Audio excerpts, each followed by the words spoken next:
Сәлеметсіңдер ме балалар?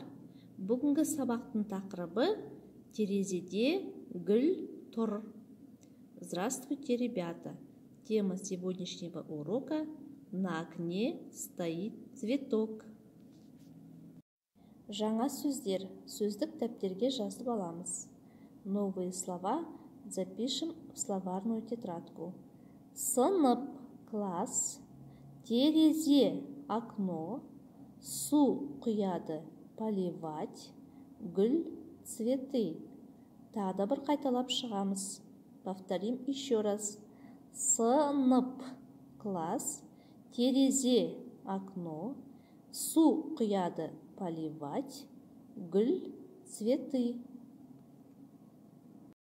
Жалғауларды қайталау. Повторим окончание. Менің сыныбым – мой класс. Сенің сыныбың – твой класс. Оның сыныбы – его или ее класс. Мен гүлге су құямын. Я буду поливать цветы. Сен гүлге су құясың. Ты будешь поливать цветы. Ол гүлге су құяды. Он или она будет поливать цветы. Тыңда, қайтала, оқы. Слушай, повторяй, читай. Бұл менің сыныбым. Это мой класс. Сыныпта 3 терезе бар. В классе есть 3 окна.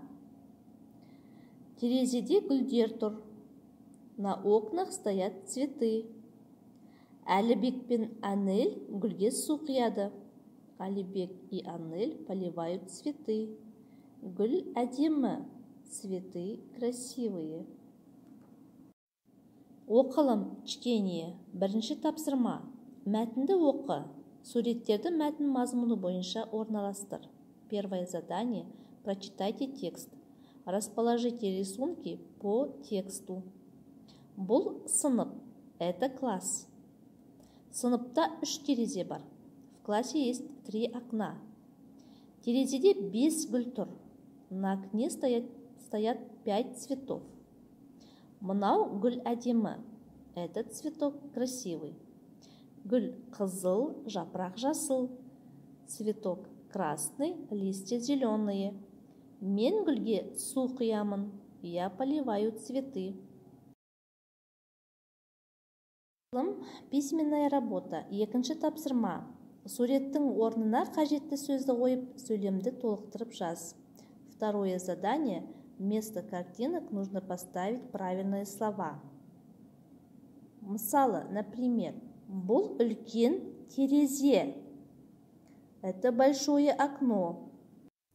Екінші сөйлем. Терезеде әдемі қызыл гүл тұр. На окне стоит красивый красный цветок. Анна гүлге су құйды. Анна поливает цветы. Айтылым, устная работа. Үшінші тапсырма. Сұраққа жауап бер. Гүлдердің түсі қандай? Третье задание. Ответьте на вопрос. Какой цвет цветов? Кел жаттығайық. Давайте упражняться. Неше түрі бар? Әне, ауламызда гүлдің көп. Көздің жауын алады, аппақ сары күлгін көк. Бақыт Исаева. Қайталап оқып шығыңдар. Есте сақта, запомни. Бұл менің сыныбым. Это мой класс. Терезеде гүл тұр. На окне стоит цветок. Саша гүлге су құяды. Саша поливает цветы. Үйге тапсырма, домашнее задание, жаңа сөздерді жаттау, выучить новые слова. Сынып, класс, терезе, окно, су құяды, поливать, гүл, цветы. Осымен сабағымыз аяқталды. Сау болыңдар.